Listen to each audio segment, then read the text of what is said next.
initiates a long-awaited review into Saskatchewan's wildfire response in 2025. The damage path left by the most powerful tornado in the province in more than 15 years. And Rider football returning to Mosaic Stadium with a new piece of the game day experience. Live from our studios in Regina, this is CTV News. Good evening. Lee Jones is away tonight. A long-awaited report on the province's wildfire response last year is now public, and it shows the Saskatchewan Public Safety Agency was unprepared for the record-breaking devastation. CTV's Laura Woodward has more on the independent review. There was nothing left, just ash and metal. Dustin Tremblay lost his Denair Beach home during last year's record-breaking wildfire season. He's calling for Marlo Pritchard and Steve Roberts, the leaders at the center of Saskatchewan's wildfire response, to resign. As far as I'm concerned, there was such a break in management and communication. Some people will never be, their life has changed forever. An independent report prepared by MNP into Saskatchewan's wildfire response found the Public Safety Agency was not fully prepared. I recognized communication was an issue as someone sort of on the outside watching last season, and it's been a main focus of mine. MNP found staffing shortages and delays in training hampered Saskatchewan's ability to respond to a crisis of this scale. More than 10,000 people were forced from their homes in the 2025 wildfire season, which burned nearly 3 million hectares across Saskatchewan.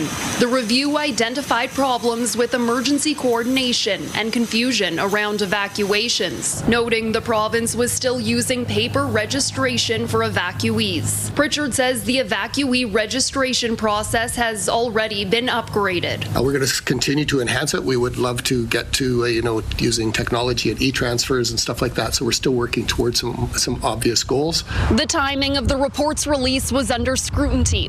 The province says it received the findings on May 22nd. The NDP argues releasing it 3 weeks later on a Friday is an attempt to avoid public accountability. I don't think it's any small coincidence they released this report, this long-awaited, overdue report, on a Friday, so they didn't have to answer questions about it for 2 days over the weekend. MNP has made 11 recommendations, including stronger communication between government agencies and improved wildfire forecasting. The province says it accepts the findings and is moving quickly to implement change. I believe the Saskatchewan Public Safety Agency can and will do better. Laura Woodward, CTV News, Saskatoon. Of the government of Saskatchewan. Insurance claims continue to mount from this week's hailstorm in Regina. SGI says around 8,000 auto claims have now been made. Among the hardest hit, a Regina car dealership where hundreds of vehicles were damaged. Wayne Mantika reports. Crestview Chrysler says it was like a war zone as hail swept through its car lot on Tuesday night.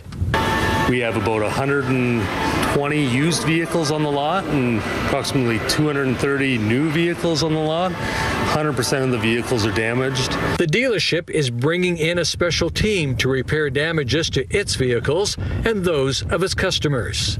It looked like a war zone, to be honest, and so I met with the hail team at that time and our body shop manager. We walked the lot, and they assured me they had the team on the way. SGI reports 8,000 vehicle claims so far. So right now, as of this afternoon, we are sitting at about 8,000 claims, and that list keeps growing every day.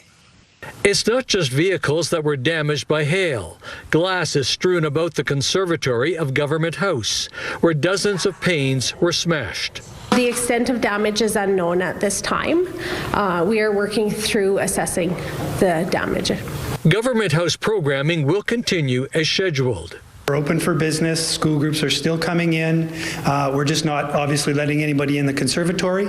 And there will be a small section of the grounds cordoned off so that people can't go there because it's not safe. Crestview Chrysler is also trying to make the best of its situation. Lots of vehicles in the showroom that are untouched.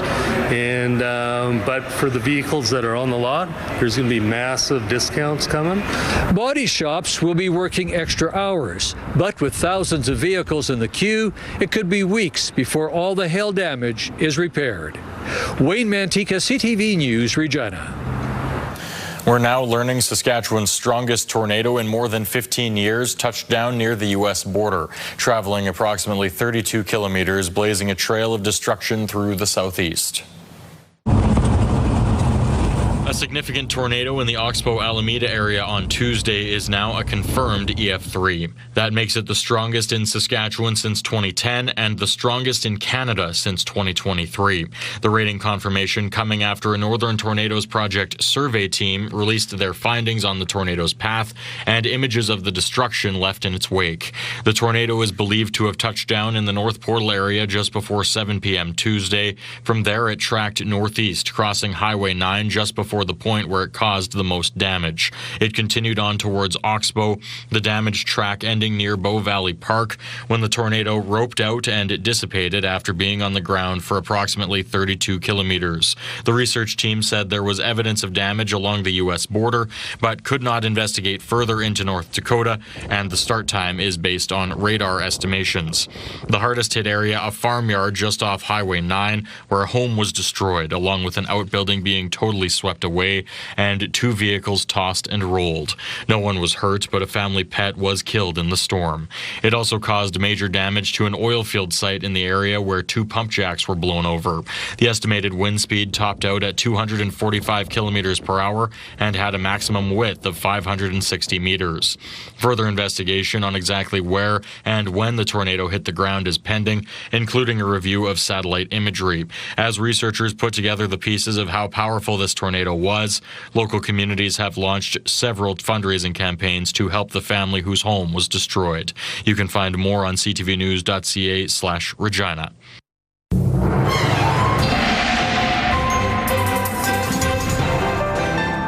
Connor Chan filling in the Weather Center for us tonight, capping off what's been a wild week of weather in Saskatchewan. Connor, but how do things look for the weekend? Things are looking, it's a total 180 or 360, whichever the number it is there, compared to what we saw earlier this week, Cole. And yeah, we're going to see cooler temperatures continuing on as that cold front kind of continued on, starting on Thursday, and that's going to carry over into, at least for today, and a little bit into tomorrow, as we're not quite above seasonals. But the good news is it's still going to be, it's going to get back to being sunny. We did see a little bit of rain earlier this evening. 14 degrees was our daytime high, and 7 degrees was our daytime low, not quite near what we're normally at. Taking a look at the radar map, we did get some rain in the Parkland areas mostly, and I did mention we did get some rain here in the Regina area just over an hour ago. And as we look at some current temperatures right now, they're still in the mid-teens, and like I said, it is going to feel a little bit cooler than normal this time of year, but we'll have the full details for you coming up in your full forecast. Cole? All right, thanks, Connor. Well, for many families, daycare is their children's first chance to learn, grow, and explore outside their home, a critical piece of development. But despite having all the necessary preparations in order, one family says they're scrambling to find a new placement for their child with special needs. Mick Favel has the details. A child with special needs has been let go from a Regina daycare. Now his mother and stepmother are looking for answers and options. With the dismissal, the parents feel he is slipping through the cracks. It's really disheartening to know that my son is a really smart kid. He's a really kind kid. He just has some struggles and needs some extra support, and it feels like he's sort of being judged by his worst day or sort of the things that he finds really hard. On May 25th, a letter was sent home notifying the family of the dismissal. It says the daycare is unable to keep the child due to staffing capacity and are unable to offer the supports needed. The termination goes into effect June 30th. We are just unsure about what KJ's future at daycare looks like. Are they going to hire someone? Are they not going to hire someone? And do we have to look for a new daycare because KJ does have autism? The family is getting some help through the Enhanced Accessibility Grant, intended to help child care facilities cover the cost for children needing additional care. Fluter says this funding was covering the staff who left the daycare. They are able to, get that extra support for children who do have struggles with transitions, behaviors during certain periods, and needing that extra staff support. In an emailed statement, the Ministry of Education say they are committed to an inclusive child care system, and in the past year, 722 children have benefited from the grant. The family is now looking into other daycares, but it is uncertain if they will find a spot before the end of the month. Gerard says she hopes other families do not feel discouraged to advocate for their children. I think there are things that are happening in that environment that don't work for disabled kids. I think that there is some ableism baked into the way that we look at childcare, the way that we look at education, and the way that we then provide those services to kids. CTV News did reach out to the daycare, but was told they cannot comment on specific situations due to privacy and confidentiality. Mick Favel, CTV News, Regina. A Regina man is dead after a crash near Hallbright. It happened Thursday afternoon on Highway 39 northwest of Hallbright. Police say a car and a semi-truck collided. The driver and lone occupant of the car, a 31-year-old man from Regina, was declared dead on scene. His family has been notified. The semi-driver was not injured. 2 men face attempted murder and organized crime charges over an incident in April. It happened the morning of April 12th near Dudney Avenue and Argyle Street when police patrolling the area found an injured man with multiple lacerations. Now, after a search warrant and further investigation, 2 men face charges of attempted murder and commission of a crime for a criminal organization. Both made their first court appearance on those charges this week. A group of CUPE members gathered at the Saskatchewan Legislative Building today, calling attention to what they describe as a growing retention crisis in the province's healthcare system. Health officials say negotiations with unions are ongoing. The Ministry of Health says it's working to strengthen the workforce through its Health Human Resources Action Plan, which focuses on recruitment, training, and retention. Officials also highlighting investments in training seats, workplace safety, and facility improvements. Their recruitment strategy does not treat retention as foundational. We know that is a huge issue. We know that healthcare workers need a fair contract. They need to feel supported. If an experienced LPN that has worked for 44 years on an acute care floor cannot get a break, that's a problem.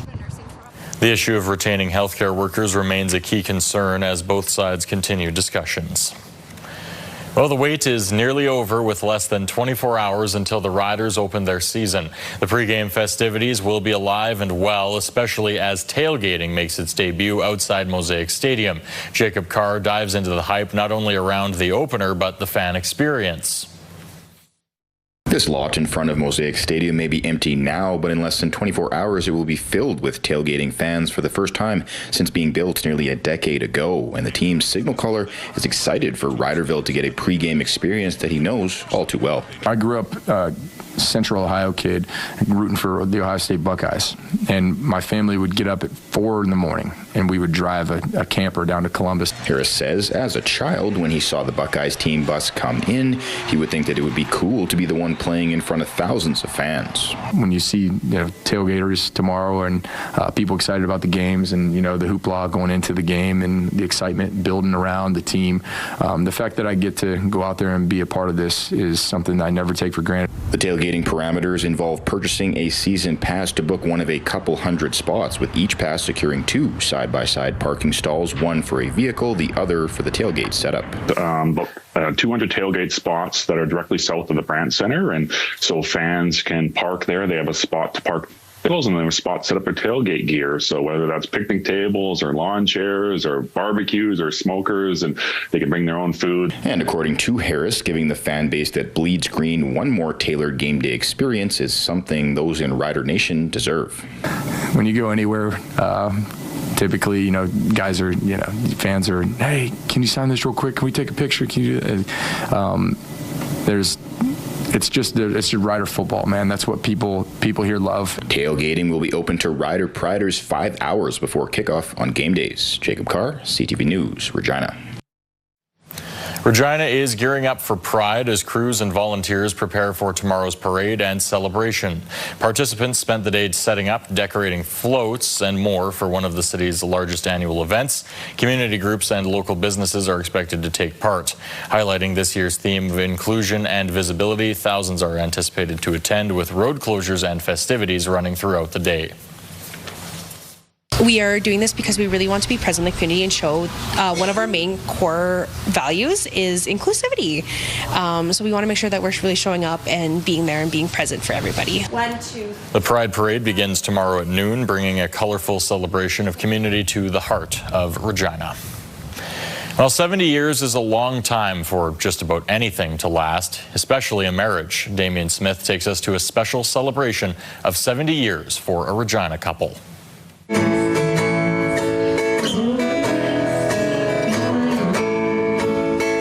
singing their favorite song by Anne Murray. It's a fitting tune for Joe and Kathy Pawlik as they celebrate 70 years of marriage. She was a good cook, good wife.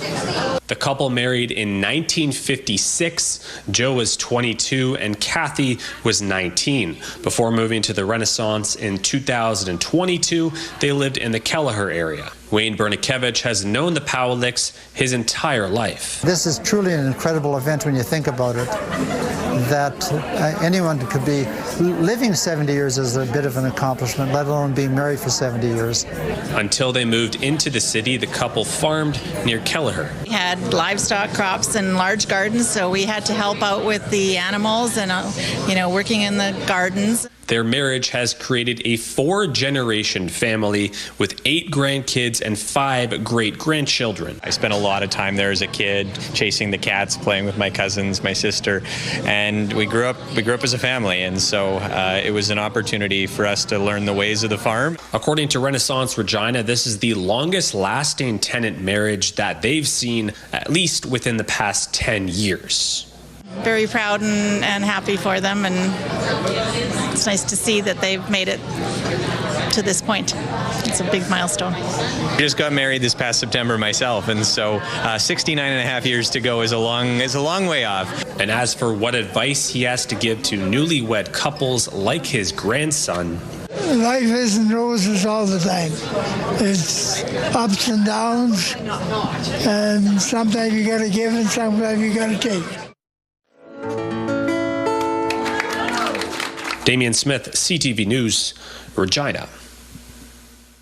Still ahead, a crucial meeting for Prime Minister Mark Carney ahead of the G7 next week. And SpaceX becomes a publicly traded company, making Elon Musk the world's first trillionaire.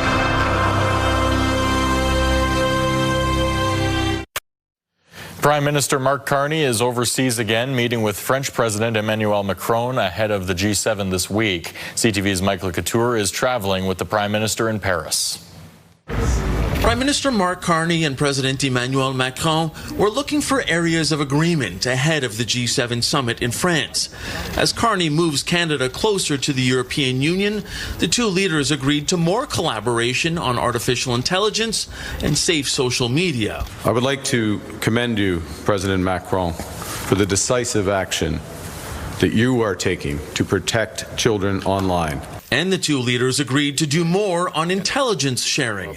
They're also both using strong language when describing the geopolitical instability. Nous constatons que l'ordre international est fragmenté. We note that the international world order is fragmented, says Macron, an echo of Carney's speech in Davos, where the Prime Minister called on middle powers to work together as the world's hegemonies become more aggressive. Now, Canadian officials who briefed reporters ahead of the G7 summit warned it could be difficult to get consensus on issues like a critical mineral value chain or government intervention against online harms. The presence of Donald Trump is something that always leads to possible controversies. Will people get actual FaceTime, including our Prime Minister, with Donald Trump? Now, Carney and Trump will have some FaceTime, but it's unclear if it'll be a full sit-down meeting. While getting a consensus could be difficult among the 7 leaders, Carney doesn't think the group is fracturing. I mean, there'll be some issues where there are strongly held views by one of the G7 partners that, are more extreme than others. And I'm not saying just one. I mean, each of us may have examples of that. In French, Prime Minister Carney was even more specific, saying he doesn't believe it'll turn into the G6 plus the U.S., a statement that could be tested at next week's Leaders Summit in the French Alps. Mike Couture, CTV News, Paris. A day after Canada Post announced plans to shift almost 500,000 Canadians from door-to-door delivery to community mailboxes, the Union of Postal Workers has delivered their concerns with the plan. The union points out that community mailboxes won't help the corporation compete with private couriers who deliver door-to-door. The union also says the cuts will create barriers for seniors and people with disabilities.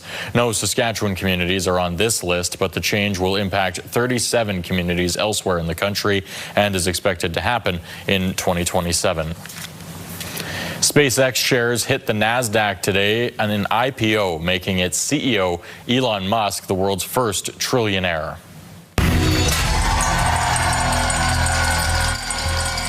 SpaceX executives rang the opening bell in New York while Musk applauded from Starbase in Texas. Give SpaceX less than a 10% chance of succeeding at all, to be clear. In fact, I told people this. I said, look, we're probably going to fail, but we should give it a try, because if we don't, if there's not a new company that enters space, we will never be a truly spacefaring civilization. It's expected to be the biggest IPO in history with lofty goals from the company. SpaceX has promised to establish a 1 million person colony on Mars, create other outposts in space, and launch massive data centers into orbit. But to do it, it will need billions more than it currently makes from its rocket and satellite business. SpaceX lost billions of dollars last year. Peruvian police say they've used the World Cup fever of a die-hard soccer fan and drug trafficking suspect to raid his home and capture him.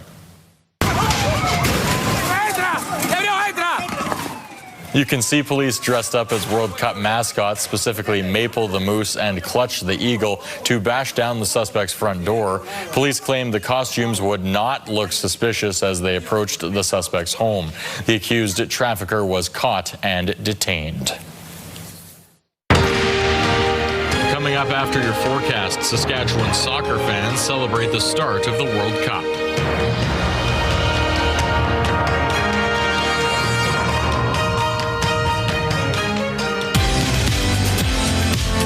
Monday on Your Morning Saskatchewan. With World Cup fever taking over Canada, how the excitement is set to benefit Saskatchewan's hospitality sector. It all starts at 6.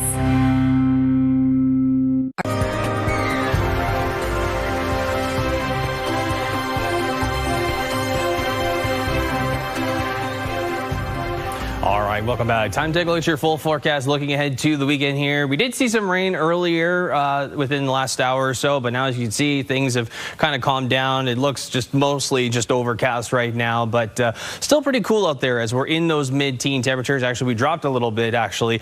12 degrees is what we're sitting at right now, so it did drop a couple degrees from the last hour. So winds are still picking up, though, or kind of still steadily over the 20 kilometers an hour mark from the west, coming in from the west here. Here's a look at the satellite radar map right now. We did see mostly some rain in the parkland activity, rain activity, in the parkland areas today. That's where the bulk of it did come. And of course, we did see some rain in the Regina area just after 5 o'clock tonight. But here's a look at what we're going to see heading into tomorrow. And of course, the Rider game, the big home opener tomorrow, and all the people that are going to enjoy some tailgating, at least have some pretty good weather for the most part. Most of the rain's going to still stay in the Yorkton area and the parklands. That's going to kind of shift more eastbound as we get into around 9 a.m. Saturday. You could have some scattered clouds to start the day, however, which will be that's pretty much the whole story throughout most of Saskatchewan, given the wild week of events that we had over the past couple of days with the tornado and, of course, lots of rain on top of that. But the rain is not going away yet, and I'll tell you in the 7-day forecast when we could start to see some more showers come into the area. As we get into around that early Sunday morning, clear skies expected for most of Regina and also in the south areas in Swift Current and Assiniboia as well. Could see some clouds more so in the northeast as well, and we'll continue that cloud coverage going into Sunday. Could see little bits of some scattered showers also coming back into the mix there on Sunday night around that 8 o'clock mark, and it'll kind of pass by 9 through the Regina area. Could see some rain also in the Saskatoon areas as well. And as we get to Monday, clear skies once again. Could see some more rain into the parkland areas. And here's a look at the precipitation going into the weekend. The bulk of it, like I said, mostly into the parkland. None really for us here going into the next into Saturday, but we could see little bits of millimeters rain in Weyburn as well as in Meadow Lake and Prince Albert, and Yorkton could see an extra 2 millimeters there. So here's a look at what we could see overnight and tomorrow night. So starting with La Ronge at 8 degrees, a lot of single digits for most of the province as things are a little bit cooler, but north we'll still see those 20-degree temperatures at 23 for La Ronge, 22 in Prince Albert, and 23 also in La Loche as well. 21 in North Battleford and Saskatoon tomorrow, 20 degrees in Yorkton with some showers continuing overnight. And then as we get into the southern parts here in the province, still in the high teens at 19 for Maple Creek and Swift Current, 21 degrees also in Moose Jaw for tomorrow as well. Assiniboia also sitting at 19 degrees for tomorrow, and then we'll see the Waybird Estevan areas also sitting at around that 20 and 21 degree mark. So at least we'll see some sun and a cloud coverage for the most part for lots of the province tomorrow, which is a welcome sign given, like I said, the wild week of events that we had here in the province over the last couple of days. For us here in Regina, 8 degrees overnight, winds still in the 30 to 45 kilometer an hour range, and then tomorrow winds could still stick around in that 40 kilometer an hour range for the northwest. So very windy for the Rider game. So if you are going out, make sure, bring a little bit of extra layers, or maybe one layer, given that it's not totally freezing cold out there. As we look ahead to the next 7 days, however, 23 degrees will be our daytime high for the Sunday, 21 degrees expected for the Monday, as we could start to see some thunder showers also coming back as well. That could begin Sunday night as we get into Tuesday, 21 degrees, 17 degrees for Wednesday. Some more rain could start there. Could get about that 10 to 15 millimeters of rain, 18 degrees on the Thursday. And as we get into the Friday, we'll continue to see some showers there with that high of 21 degrees. So Cole, compared to what we saw earlier this week and going into what we could see early next week, it's pretty much night and day, at least. Well, you know what, Connor, at least for the weekend, I'm looking forward for a little bit of sunshine to be poking out. It feels like we've been under storm clouds to different levels all week. So it'll be nice to see a little bit of that sunshine this week, no matter what next week holds. Yeah, and of course, for, like I said, all the people that are going to enjoy the tailgating, they're going to at least have some good weather, too. Absolutely. Right on. Thanks, Connor. Well, it's looking like a fantastic weekend for fans of both kinds of football, with the World Cup officially arriving in Canada, Toronto hosting its first game this afternoon, and fans in Saskatchewan eagerly watching. Keenan Sorokan reports. It didn't take long for Saskatoon soccer fans to get in the World Cup mood. That was the scene this afternoon at Stoked in Saskatoon as Canada began its first World Cup on home soil. After years of build-up and waiting, Canada marched onto the field in Toronto, and fans here in Saskatoon felt they were missing out being so many miles away. Yeah, there's a lot of FOMO going on. Watching the prices as the games got closer, just checking and being like, can we do it? While others had trouble watching. I'm a bundle of nerves right now. That's why I'm drinking the beer. I've been following them for a long time, and this has been a long time coming, and we're really hoping for our first World Cup win. Being a co-host nation alongside Mexico and the United States, fans can't help but wonder what a World Cup in Canada will do for soccer moving forward. I think it's a great opportunity for the younger kids to have the World Cup in their backyard, and you're going to see a lot more kids playing soccer over the next few years. Ending with a 1-1 draw against Bosnia and Herzegovina may not have been the result fans here wanted, but there was no denying the World Cup's arrival in Canada. It's a great experience, so I think it's going to be lots of fun. They've definitely come a long way, and it's really good to see. Yeah, certainly to see it live here is fantastic. Fans here in the middle of the country may be thousands of kilometers away from the nearest stadium, but they're getting behind this team every step of the way. Keenan Sorokan, CTV News, Saskatoon. Still to come, a different kind of football. We'll bring you a look at some of Trevor Harris's wristband messages for the new season.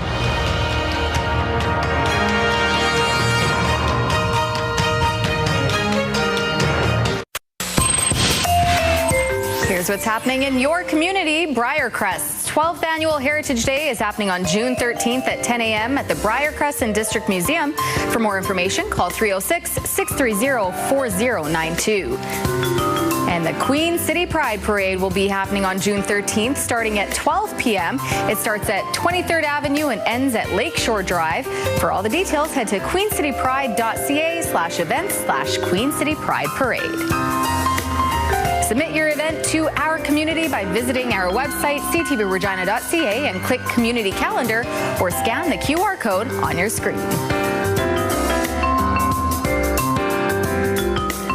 The Saskatchewan Roughriders getting their season underway tomorrow. They'll continue a tradition for quarterback Trevor Harris, putting a team motto on a wristband for each and every player. Last year's proved to be just the one the Riders needed to lift the Grey Cup at the end of the season. Donovan Mace has more on the team's outlook heading into Game 1. We put SR time. Last season, a simple phrase on a wristband turning into a Grey Cup championship for the Saskatchewan Roughriders. The one side says check ball, and the other side's R factor. And Trevor Harris has another message for his team this year. We're not chasing last year. We're chasing a standard we've set, and we're trying to hire that. And so what happened last year, the standard we've set, how are we going to respond to that? It's a tradition the veteran quarterback started his first year in green and white back in 2024, with Don't Flinch being the team's mantra that season before SR time in 2025. Check ball notes no matter the situation, it's time to play, and R factor as a reminder the team cannot control outcomes, only responses. We've kind of embodied what we have on this wristband, and so I think we're going to be people that respond this year, and I think we're going to just say line up and play, spot the ball, don't matter. That's just going to be who we are and what we embody. Newcomers have bought into how we operate. Continuing a championship mentality as Saskatchewan looks to defend its Grey Cup title. Continue with the messaging, but certainly the veterans on the team have completely, brought everybody in. You come to an organization that's winning, it's going to be easy to get inside of it, follow along. Harris adding other teams and maybe even a certain opposing quarterback. It's our time! It's our time! Trying to take the It's Our Time motto. People have tried to steal that saying and say someone else's when it was really ours. Saskatchewan opens their season Saturday against the BC Lions, the team the Riders beat in last year's Western Division final. Kickoff is 5 p.m. at Mosaic Stadium. Donovan May, CTV News, Regina. Well, today is history in the making for Team Canada and the country, whatever happens in this World Cup tournament. It is Canada's first time playing a World Cup game on home soil and a first time hosting the world as well. CTV's Adrian Gabriel now on why this World Cup is a game changer for Canada. Canada! Canada! Brimming with national pride, nations united, allegiances divided. Fans have arrived by the thousands. These two fields full of dreams, separated by more than 4,000 kilometers, have the power to unite a people. A soccer awakening is afoot. The World Cup is here, and Canada has been thrust under the spotlight of the global game. It is the biggest sport in the world. It's bigger than the Olympic Games. The most coveted tournament on the planet has touched down in the True North strong and free.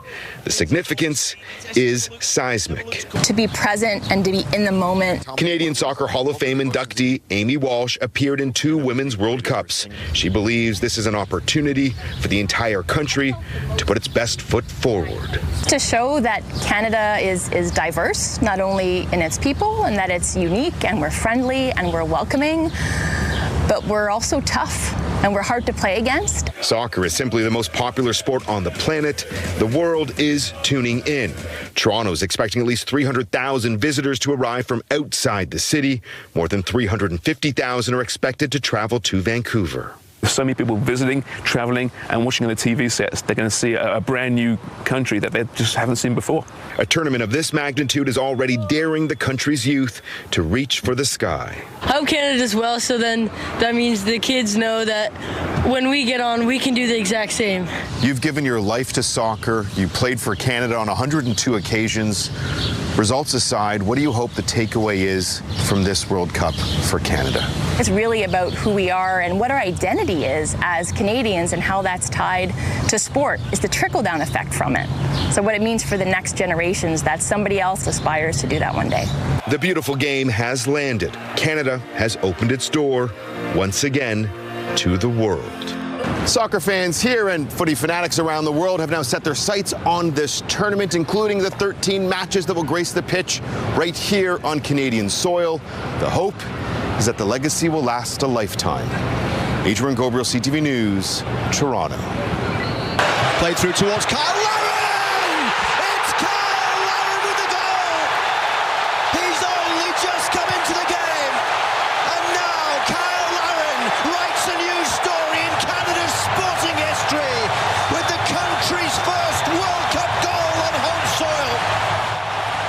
And as Toronto Stadium hosted its first ever FIFA World Cup game today, the home team securing a hard-fought draw against Bosnia-Herzegovina. Still ahead, taking time to celebrate Ukrainian culture in Yorkton.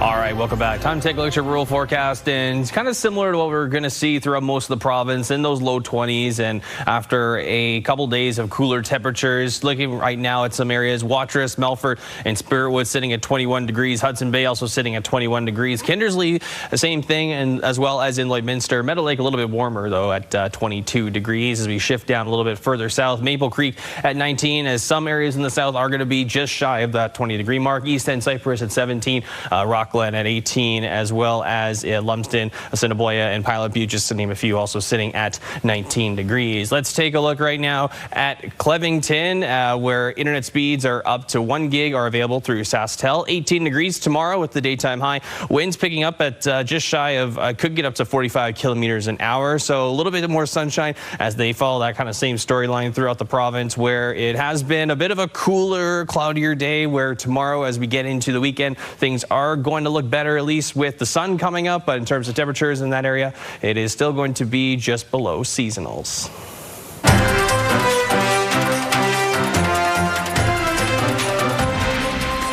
A new truck rest area near Mooseman is now open, located along the Trans-Canada Highway near the Saskatchewan-Manitoba border.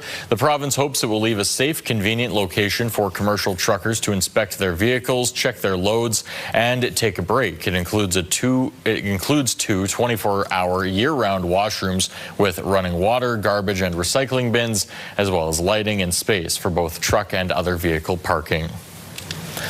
Downtown Culture Fest in Yorkton continued Thursday with a focus on Ukrainian heritage. Despite gloomy skies and strong winds that threatened rain, the community still came out to celebrate. The evening featured live music with traditional Ukrainian instruments, cultural dance performances, and family programming. Visitors also getting the chance to explore food vendors selling Ukrainian staples like pierogies. This year, women showcased their traditional Ukrainian shirts commemorating Vyshanka Day, which was washed away by rain in May. And it was the day of sharing, whether it was through our talents of music, talents of vocalism, or talents of dancing. So that's how we shared our day today. Culture Fest continues every Thursday in June with a different culture each week. Next, the city will celebrate India and the Philippines. Students from a Saskatoon high school and the Muskeg Lake Cree Nation School are teaming up on a unique renewable energy project. It's helping to install 2 solar energy systems, one at each school, while students learn of environmental and sustainability, the future career opportunities in the sector as well. 10 panels is not going to be able to offset obviously what a whole school uses for its power, but it's a great piece for having kids come and learn, ask questions, and then it does have a little, obviously it can generate a little bit of power, so that will be great for saving the school some money and taking or reducing our carbon footprint as a school as well. Preble added the project offers valuable experience with renewable energy technology while promoting environmental stewardship and skilled trades education. Time now to take a look at your farm markets. Street price for canola was down to $713 per ton today. Futures price down $7.40 to $7.57. As for amber durum wheat, that's staying steady around $285 per ton. Red spring wheat was down $3.11 today to $274.81. Feed barley staying unchanged today at $257. Same thing for flax at the $630 mark per ton. Here's a look at your money markets now. TSX up about 266 points today to 34,937. The Dow Jones up 353 points to 51,202. The Canadian dollar was down slightly today to 71.52 cents U.S. And looking at commodities, gold was up $7 an ounce to $4,219. West Texas Intermediate crude down to $84.88 a barrel. Western Canadian Select hovering around that $73.72 mark. As for gas prices, most common you'll see is $165.9, lowest is $145.9.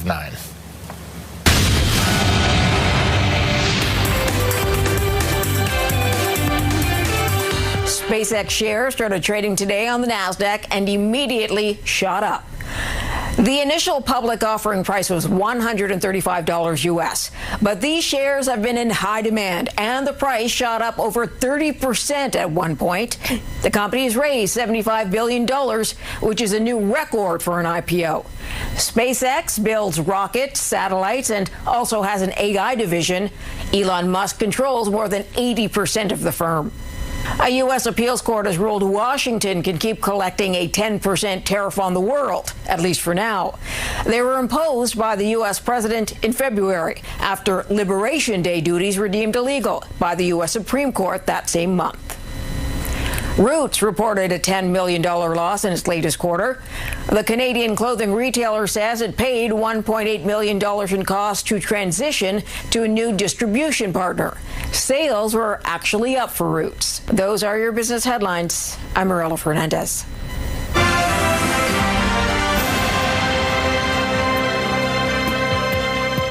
All right, coming up tonight on CTV, we have Spring Break Murders at 7, followed by Crime Scene Investigators, then Boston Blue.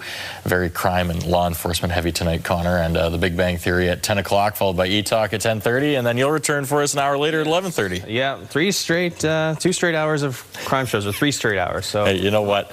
That's what TV's all about. I was kind of hoping for the 3 Big Bang Theories, but at least there's one. That's all. No, not tonight. Not tonight.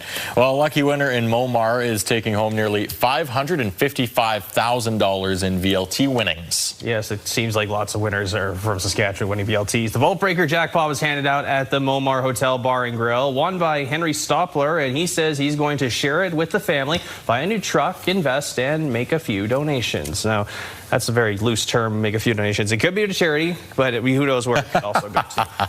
Absolutely. Well, as the excitement grew, of course, it was Canada's game today, Game 1 for the World Cup. The excitement grew inside Toronto Stadium. Fans were there and treated to a colorful concert.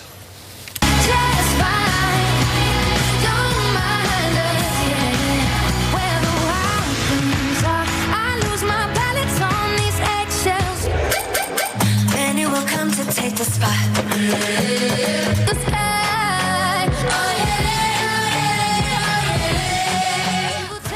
Canadian Elisa Cara was among the performers who put on an exhilarating show right before the game. Now, the World Cup, not the only football with international attention in Canada, as it turns out. Yes, so this is Mayor Masahiro Arai of Fujioka, Japan, with a custom riders jersey showing his support for his favorite team of Fujioka's official, which is Fujioka's official friendship city of Regina. He'll be cheering on the riders from the other side of the world. He even has a green and white poster with the message, "Smile together." He looks good in green and white, eh?